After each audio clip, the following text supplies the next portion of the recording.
嗨，大家好，我是躺平叔，今天是2026年1月8号。这一期咱们继续聊一聊女教师新婚坠亡悲剧。前不久，对吧？就是2025年12月份发生在河南平顶山一个惨剧。一位女教师结婚的当天，从自己小区从新房是吧，自己的婚房高坠。因为当时媒体报道比较少只有很多这些自媒体，还有一些什么学生，这个新娘的一些同学他们在网上的只言片语，让我们看不清真相，对吧？也对这个具体的事情来龙去脉一无所知，只有同情。然后大概就是逼婚、催婚导致的一个悲剧。但是这个事情有了后续。昨天这个南方周末有一个比较详细的报道，这个报道的题目叫催婚争论背后的相亲彩礼和后事。也就是这个南方周末通过他的采访，他报道把这个新娘这个悲剧给我们还原了一下。所以今天我们一起看一看南方周末的报道。首先是南方周末对这个事发的这个新娘她的老家河南省鲁山县赵村镇中滩村进行了一个描写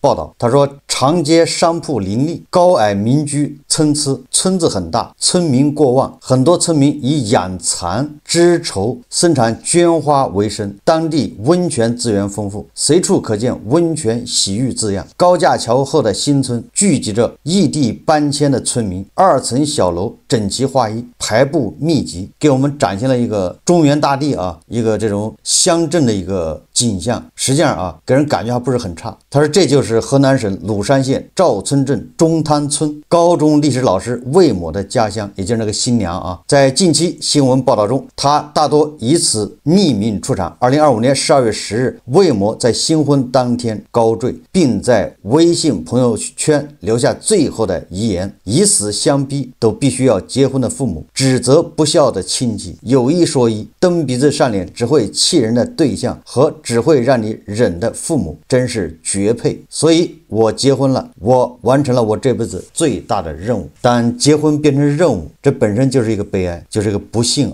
魏某的离世在互联网引起波澜，有人将他视作以死相逼对抗催婚的符号，有人遗憾女孩受困于家庭、学校、社会环境合谋打造出的无形枷锁，亦有人发出为什么不逃走、为什么不拒绝的疑问。网络喧嚣，村庄保持沉默，顺着巷子拐进去，一户2层小院是宜家、魏家院落四四方方，客厅只有简单的家具，魏父穿着迷彩羽绒服坐在矮藤椅上，一支接一支的抽着烟。我比谁都悲伤。魏母面色憔悴，声音中充满疲惫。大家不知道，有很多问题不是网上说的那样，我也不想解释，事情已经成这样了。新娘的妈现在后悔也来不及了，这是无尽的懊悔南方周末说也凑合吧，大概指的是新郎。鲁山县的这个红娘乔姐开着一家名叫喜上眉梢的婚介所，人们在评论区寻找姻缘，人生经历被概括成几行字：年龄、身高、学历和工作，要求可能是踏实过日子，性格好，不找胖的。乔姐说来相亲的人集中在25到30岁间，大部分都是家里催的。每逢周末下午，鲁山文化广场西侧就成了单身者的相亲平台。作为牛郎织女故事的发源地之一，鲁山2023年曾在县城迎宾大道建造牛郎织女雕塑，715万元造价，一度引发舆论关注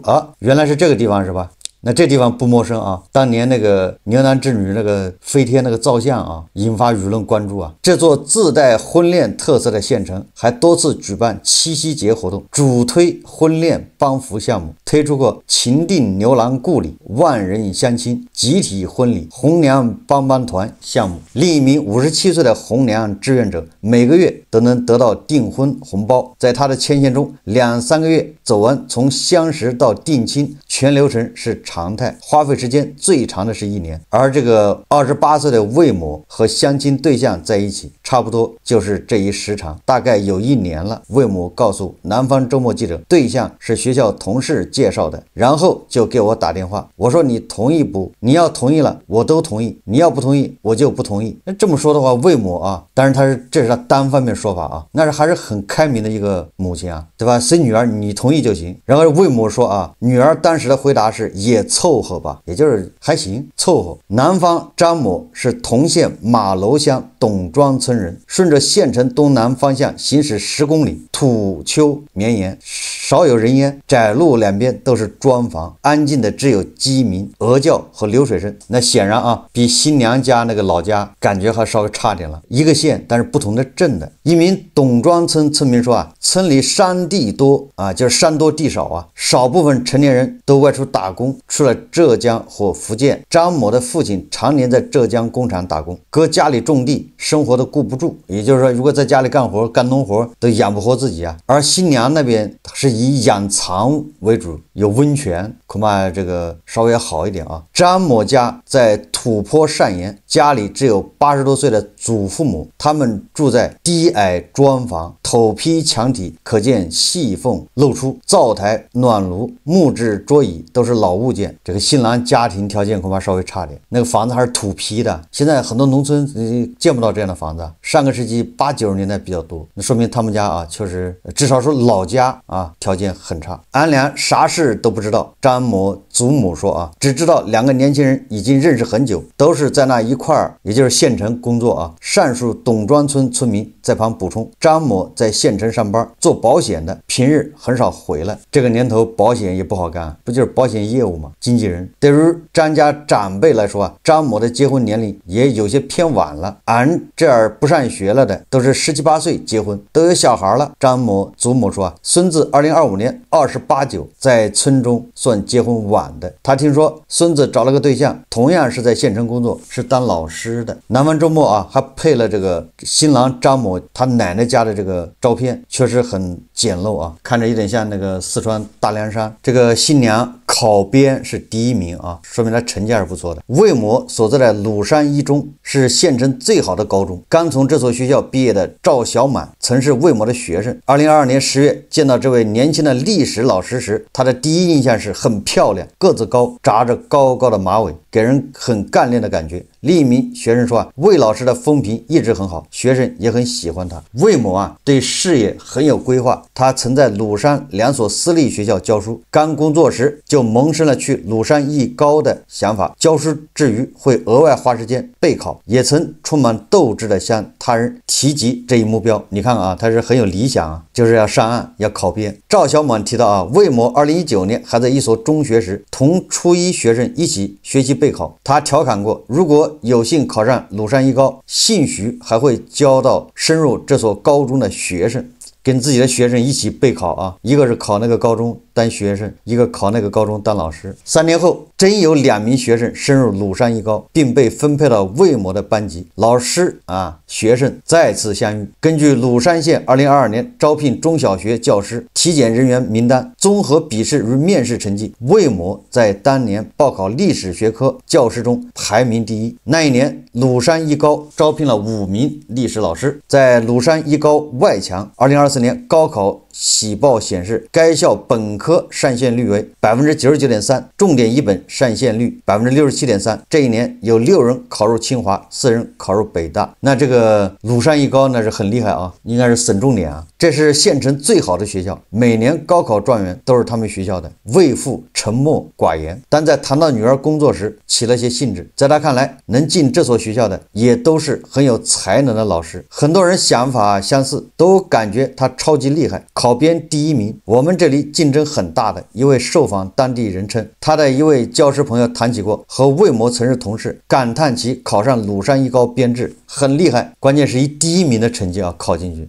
不容易啊！包括周末，师生在校时间几乎排满，老师通常也是在学校提供的教师公寓，很少离开。魏某是熟悉这种节奏的，就这个新娘啊，重点高中那这个教学任务肯定很重啊，抓得很紧。新娘的母亲说啊，女儿当学生时，高中也在这所学校就读，家校往返要靠大巴，20分钟一班车，车费10块钱。魏某绝大部分时间也都投入到教学之中。魏某回忆啊，说女儿教高中会比较忙，晚上要到11点，星期天也有课。魏老师很热爱生活，搭配的衣服很好看，每一件单拎出来都是时尚单品。有一个冬天，他穿了一件粉色新中式风格的衣服，一进教室大家都说好看，魏老师就笑着说好看就多夸夸我。在赵小满的印象里，魏老师很爱笑，总是一副乐观的模样。老师们背负着成绩压力，教室的墙上贴着成绩单、进退表、班级学霸排名、单科状元名单，还有对不同班级所下的挑战书以及应战书。全年级每周考试按照单科成绩排名，周三早读时广播里会播报文科班第一名和第二名，接下来是理科班的名次。这个很多人恐怕都深有感触啊，感同身受啊。班级排名倒数的任课老师会被开小会。赵小满说啊，魏老师教书很负责，但不严厉。有时班上历史成绩不太好，其他科目老师被开小会后会给学生施加压力，但是魏老师没有这样指责过我们。他说啊，魏老师情绪通常很稳定，该讲课还是讲课，很少转述开会内容，自己默默消化了这些压力。也就是来自校方啊，来自校长压力，老师自己承担了，并没有转嫁给这个学生。这个南方周末说啊，婚礼取消又重启，是为什么呢？如果按照红娘的说法，这2名青年男女的相亲时长有些超出基准线，也就是按照当地的风俗啊，这2人拖拉的时间有点长，一般的3-4个月就结婚了。双方推进了流程，拍好婚纱照，魏某几乎没有向学生提及自己的私事。赵小满没有留意到魏老师的朋友圈曾经发了婚礼邀请函。按照约定，2025年12月10日那个星期三是他结婚的日子。一名鲁山一高的学生家长称啊，魏老师直到结婚前2天还在上课。新娘的母亲说啊，女儿是先举行婚礼，还没有领证，这个也很有意思啊。这恐怕当地都是这种风俗啊。在这一过程中，魏某做过抵抗，相亲结婚似乎是妥协后的结果，这就是关键了啊。为什么自己找了个男朋友，后来又不满意呢？2024年底，魏某和友人外出游玩，有人记得路上魏某曾和母亲通过电话，情绪很激动，2人吵了起来，原因是27岁了还没有结婚。魏某挂了电话，情绪恢复平静，感觉是已经习惯了。当时25岁的友人打趣着安慰，说自己也被家里催过婚。这个我能理解啊，你在那个农村里面，女的27还没结婚，一般的27岁都2个娃了，准备要3胎了。他虽然在县城上班啊，当老师，在重点高中，但是依然啊摆脱不了这个父母的这种叫束缚吧。有人觉得不推进婚事本身就说明魏某并不愿意结婚，关于催婚与否，父母的解读全然不同。也就是说啊，新娘的父母他不觉得自己这在催婚，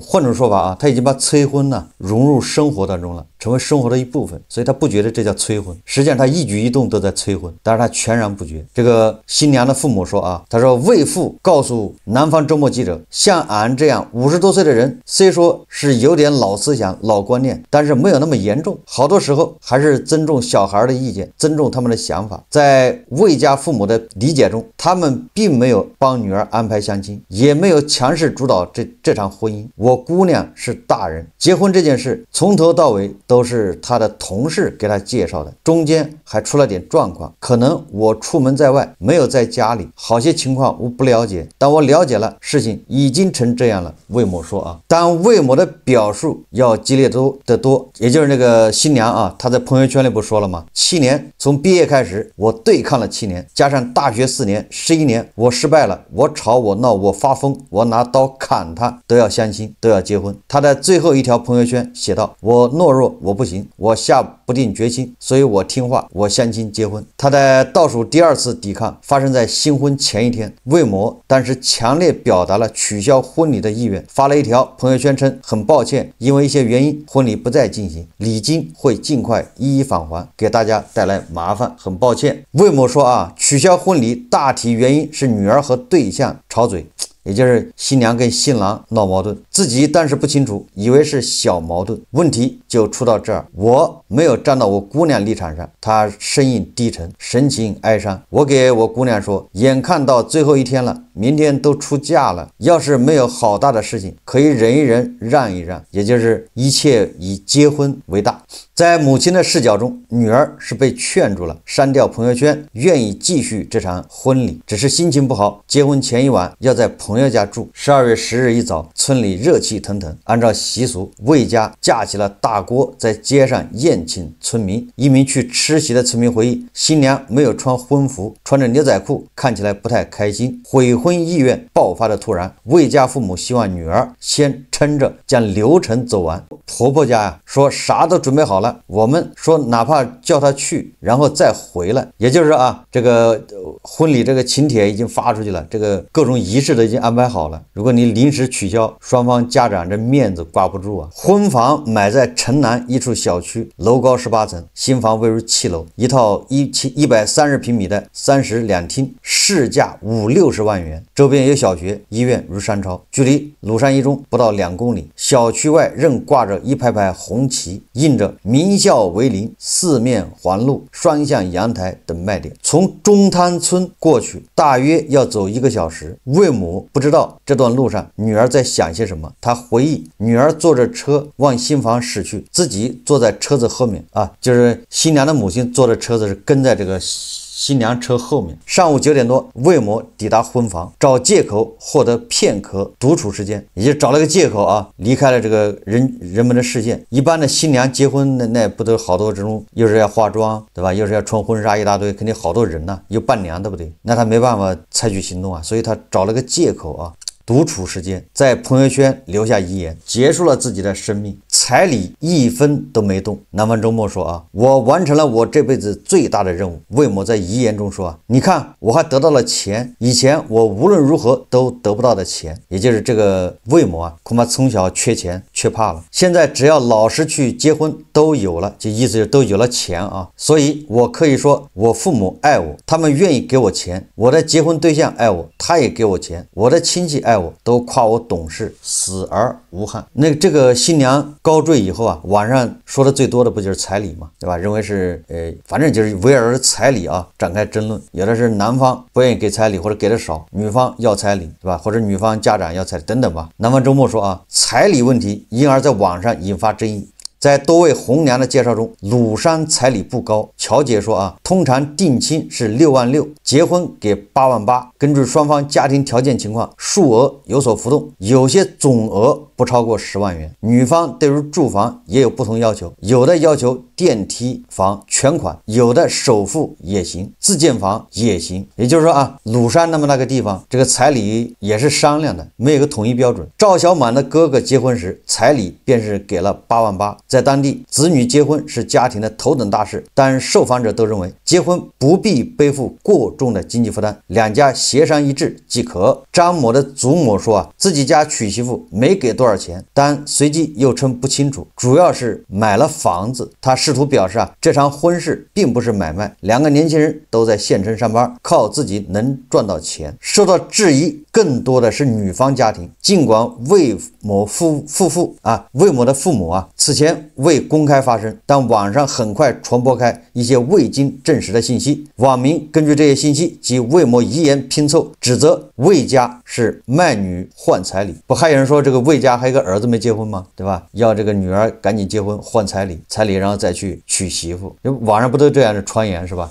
魏某回忆，就是他的妈妈家里只有1女1子，年龄相差较大。魏某的弟弟2025年是19岁，现在还不到谈婚论嫁的年龄。这个新娘母亲说自己不会拿女儿换彩礼。网上说我要高价彩礼都不是真实的，魏母没有告知具体彩礼数目，但他说我这个家庭不需要姑娘给我筹备啥，彩礼我1分都没动，返还给他，然后我又陪嫁了10几万，总共20多万块钱我都有给他。你看看这个实际上是很多农村的这个常态就是那个彩礼最终是还是要给新娘的，完了之后新娘家恐怕还要再陪嫁，这个就相当于这个新人年轻人组成新家以后的一个启动资金呢。在那条朋友圈遗言里，魏某说自己的银行卡里还有3万，交代了银行卡的信息、密码和手机解锁密码，拜托朋友帮忙处理后事。也是这个学习成绩这么好，考编考第1的工作7年只有3万的存款，也将近30岁了嘛29了吗？但是有很多网友认为他挣的肯定不止这么多，是不是他的钱都给他父母了，对吧？经济遭到父母的控制。这个新娘的母亲说啊，自己并不掌握女儿的工资卡，不清楚女儿每月工资金额，从女儿参加工作以来，也从来没有跟女儿要过钱，可以去查工资卡，拿着她本人的身份证，可以查她的钱的去向。那这个新娘的后事是谁操办的呢？不是网上说这个新娘家和新郎家都不愿意操办吗？扯皮推诿吗？南方周末说啊，后事是父母操办。在最后的文字里，魏某说啊，有点害怕，毕竟要死了，窗户下面是1楼的院子，很抱歉，我只能找到这一个机会。那条朋友圈遗言在视频平台刷了屏，赵小满只感到不可思议，印象里魏老师特别开朗爱笑。前述有人觉得魏某会这样选择，应该是不想面对他不喜欢的生活，那种煎熬感让人无法忍受。2025年12月23日，新房的结婚对联仍挂在门口。截至发稿，南方周末记者未联系到张某本人，也就是新郎啊。魏某坠落在1楼院内，他在遗言中叮嘱朋友将遗体火化，找个有太阳和大风的天气，帮我把骨灰扬了。但同时，一则传言在网络发酵，娘家认为嫁出去了，婆家认为没娶到，都不愿收尸。上述董庄村村民说啊，不存在两边都不管的问题，女孩后事是他娘老头管，也就是娘家管的啊，彩礼不会叫退，人都没了，钱上争执都没意思。他将整件事情总结为已经过去了。就是新郎老家的那些人说啊，不会让这个新娘他们家退彩礼了，新娘的后事让这个新娘家的父母操办了。我们接着看这个南方周末怎么说的啊，他说新郎的祖母还没来得及见到孙媳妇，新郎的父母啊已经启程重返浙江打工。就是新郎的父母啊一直都没搁家，就是实际上常年在外打工，就是儿子要结婚所以才跑回来，出这个事又走了。魏某后事是其父母操办的，遗体火化并安葬，魏某用安顿好了来代替收尸火化这些字眼，他们没有在网上发生的意愿，称无意解释与争论，网上那些乱七八糟的我也不愿意去解释。魏某重复了几次，讲这些都没有用了，人已经死了，对吧？现在网上都不了解情况就攻击俺连门都不敢出。魏父说啊，失去女儿感觉老扎心，来自四面八方的言论让他们感到害怕，弟弟心里也是不好受，这2天不在家。魏某说啊，小儿子在叔叔家暂住，这2天生了病。同魏某不同，弟弟对学习不感兴趣，读到高中便不想继续学业。12月27日傍晚，村里重新热闹起来，一户人家正在办喜事，巷子里挂起一个个红色小灯笼，村口传来爆竹烟花燃放的砰砰响声，几口大锅热腾腾的烧着面汤和丸子，村民拎着一袋的馒头，端着锅碗围在灶边，锅底灶火正旺，热气在夕阳间缭绕。这个场景本来是魏家的吧，结果对吧，新娘结婚的时候自尽。数天前的那个晚上，魏某查了最后一班回县城的大巴时间，骑电动车送南方周末记者去等车。他依然在说啊，我就是怀疑他俩可能有争执，然后就出现了这个情况，但是当时没有在现场，现在说啥都没有用了。这场悲剧因何发生，他难以给出答案。夜幕完全笼罩了村庄，就停好电动车，脸上几乎没有表情，但又想起劝女儿忍让的那个时刻。日子到了，除新娘外，各方都准备好了，当时似乎推进这场婚事是仅有的选择。魏某有些茫然回忆，最后几个字几乎轻到不可耳闻，没有想到他会那样，气不过想不明白。说实话啊，南方周末这个报道难能可贵啊，就是对这个新娘的母亲父亲做了一个采访，大概一个了解。虽然是单方面啊这个叙述，新郎家呢只采访到他的祖母，对吧？新郎本人没有采访到，新郎的父母也没采访到，南方周末也没有采访到这个新娘，对吧？他的邻居啊，他的同村的人怎么评价新娘父母的，对吧？这所以说他就是个单方面的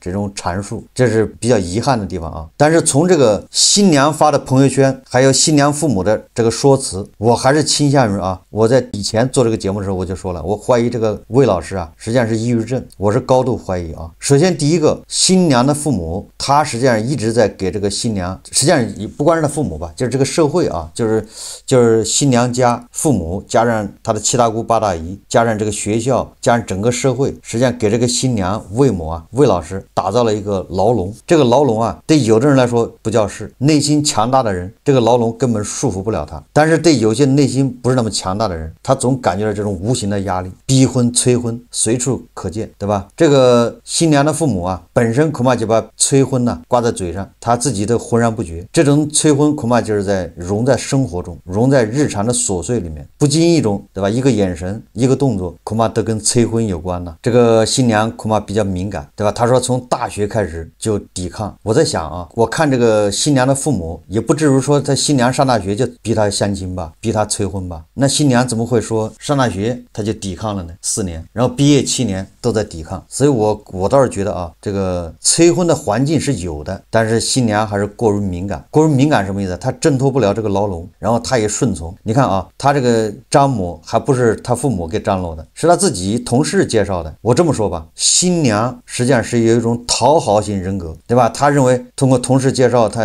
相亲了，完了之后要结婚，这样你看父母亲戚都夸我说我懂事，这种压力我觉得更多的是她自己给自己施加的。外界肯定有啊，就是外界施加的压力是每个人都能感受到，我们每个人都有，但是每个人大部分人不都扛过去了吗？都不在乎，就是能挣脱这个牢笼束缚。但是这个魏老师啊，他没有，他是个讨好型人格，然后他认为的吧，同事给他介绍一个，2个人相处不到1年，觉得还可以就结婚。实际上他一直都在犹豫，就是他并没有下定决心说要结婚，但是他又愿意结，了了他父母，他这个七大姑八大姨和他身边的这些人的这个催婚啊。实际上这个催婚呢，我觉得更多的是来自于魏老师自己心里，一旦他内心着了相，对吧？那他父母的任何一句话对他来说可能都是催婚，对吧？这是不是叫过于敏感？实际上我觉得啊，他恐怕就是这个心理出了问题，抑郁症吧，自己没有调整好自己，一步一步啊，把自己逼上绝路。说明他极端的矛盾啊，因为结婚前一天晚上跟新郎起矛盾、起冲突，不管是什么冲突啊，然后他就决定不想结了，对吧？要把婚礼取消。实际上这个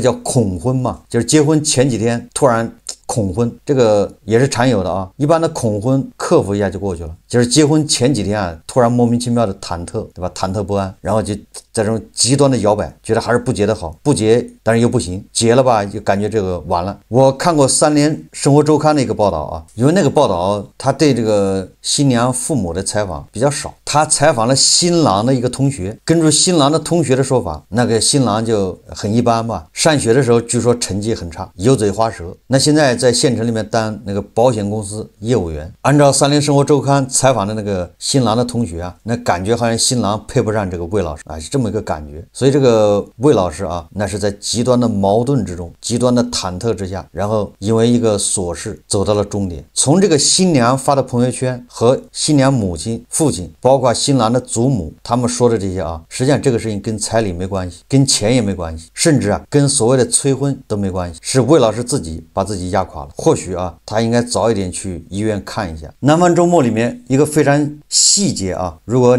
咱们网友里面要学心理学的，可以分析分析。就是说，当老师对吧遭到校长、校方批评施压，老师选择的是自己扛下这一切，而不是把这个转嫁给学生，对学生提出更严厉的要求。这是什么一个心理？如果把这个想明白了，实际上就能解释啊，他为什么他这个从大学到出来工作7年，对吧？他一直说他父母在催他结婚，他在反抗，亲戚也在劝他。我感觉他是一个喜欢自己给自己施加压力的人，内耗，他也不太知道怎么排解压力，怎么释放压力，怎么缓释啊，所以最终啊把自己逼上绝路。工作的压力或许能扛得住，但是来自生活的压力那是天罗地网，对吧？密不透风。如果自己不会排解，那恐怕只能是啊这个越来越严重。所以最后啊，我得出结论，这就是个悲剧啊，这就是自己啊没有把握好。现在的年轻人呢，把自己过得太累，精神内耗，有很多压力实际上是自己给自己施加的，对吧？外界的压力，如果你没有反应，那就不叫压力；你要反应了，那就叫压力。这个咱们说俗话就是皮厚扣，对吧？人家随便说你，我不在乎，没听见，或者听见没任何反应，这个是有强大的内心啊。所以我们年轻人啊，我是奉劝年轻人不要太敏感，不要太在意，爱说什么说什么，对吧？你一旦太敏感，你最后你就会神经过敏，对吧？就会条件反射，你最终啊会疑神疑鬼，你认为所有人都针对你，实际上不是的。所以这个新郎的父母他也觉得很冤，他觉得他没有催婚。好，这期节目啊，咱们就聊到这里，感谢大家收看。如果喜欢我的节目，欢迎订阅转发，也可以在下方留言评论，谢谢大家。